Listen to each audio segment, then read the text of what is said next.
Bună ziua, dragii mei, și bine v-am regăsit la un nou material video.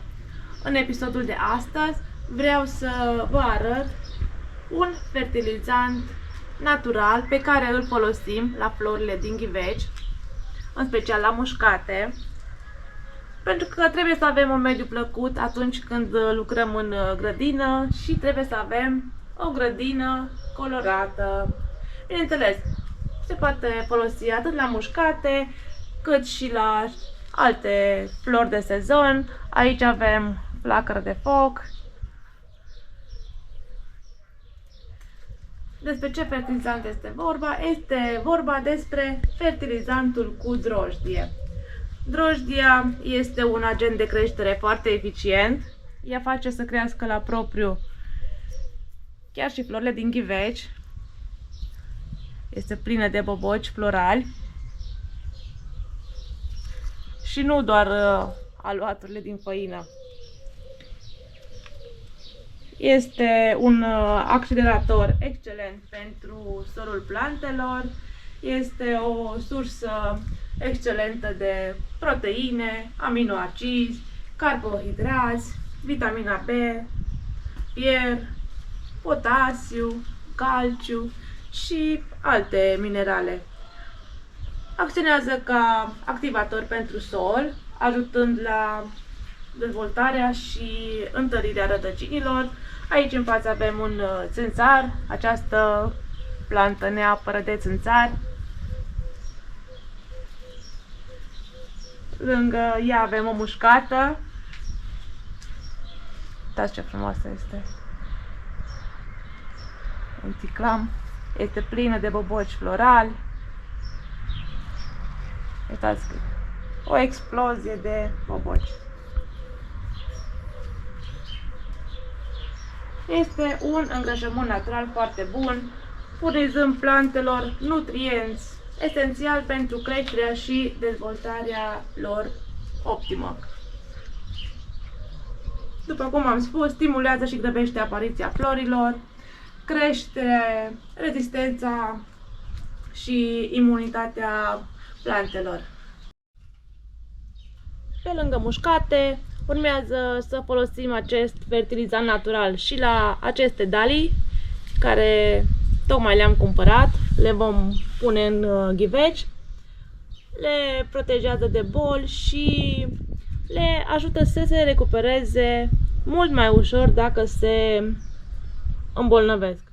Deci este un fertilizant ieftin și ușor accesibil, fiind o alternativă naturală la fertilizanții chimici din comerț. Iar acum vă voi arăta cum prepar acest fertilizant natural, cum vom face diluția, pentru că fertilizantul nu îl folosim ca atare, trebuie dizolvat, și ce cantitate folosim pentru plante. Acum să vă arăt rețeta pentru 1 litru de fertilizant. Avem nevoie de 1 litru de apă, 50 de grame de drojdie proaspătă și o lingură de zahăr pentru a activa drojdia. Bineînțeles, eu vă arăt rețeta pentru 1 litru de fertilizant, dar se ajustează în funcție de necesitățile fiecărei persoane, în funcție de câte plântuțe aveți de fertilizat. Desfacem drojdia.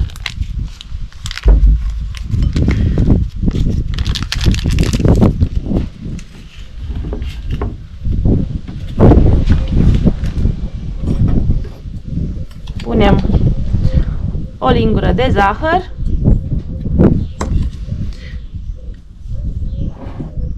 O zdrobim, ea se va lichefia.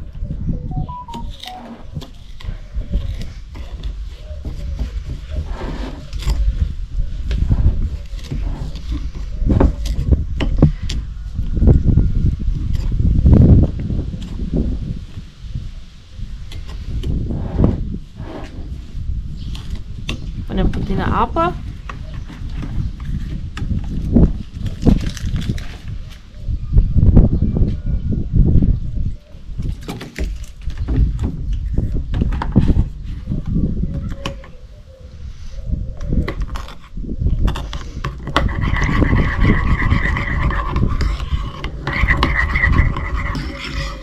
Bineînțeles că apa trebuie să fie călduță, pentru că drojdia nu se activează cu apă rece.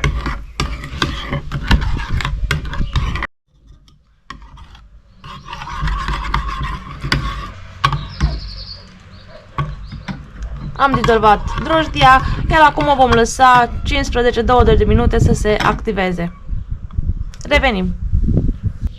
Au trecut 15 minute, drojdia mea s-a activat, iar acum o vom pune în acest litru de apă. Între timp mi-am pregătit și o pâlnie.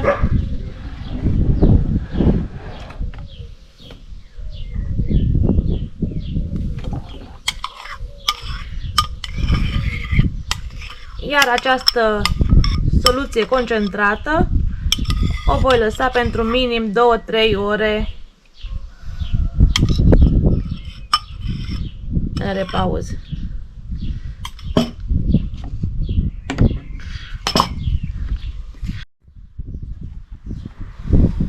Am închis bine sticla, acum agităm. Iar această soluție o vom lăsa în repauz 2-3 ore pentru ca drojdia să se activeze și voi reveni pentru a vă spune cum facem diluția și ce cantitate folosim la flori. Am revenit, au trecut 3 ore de când soluția noastră concentrată a stat în repauz. Am pregătit între timp o găleată cu 5 litri de apă și vom amesteca. Deci diluția este 1:5. 1 litru soluție concentrată de drojdie și 5 litri de apă. Și va rezulta 6 litri de fertilizant. Iar acum cu această soluție vom uda florile. Dacă în grădină, la răsadurile de roșii, castraveți, ardei, la căpșuni îl folosim o dată la 3-4 săptămâni, la flori îl folosim o dată la 2-3 săptămâni. Ca și cantitate, pentru florile din ghiveci se folosește o cantitate cuprinsă între 100 de ml și 200 de ml în funcție de mărimea florii. La trandafiri se folosește 1 litru de soluție. Iar acum să udăm floricelele. Am aici o cană gradată. La mușcate folosesc 200 de mililitri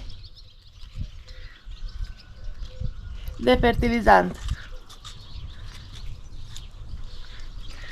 Acest fertilizant se poate folosi inclusiv la florile de interior, nu doar la cele de exterior.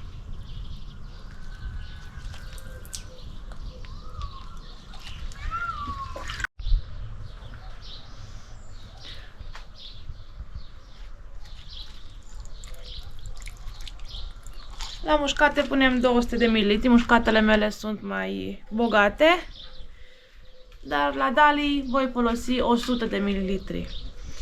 Sper ca această rețetă să vă fie de folos. Folosiți-o cu încredere, iar până data viitoare, sănătate și numai bine! La revedere!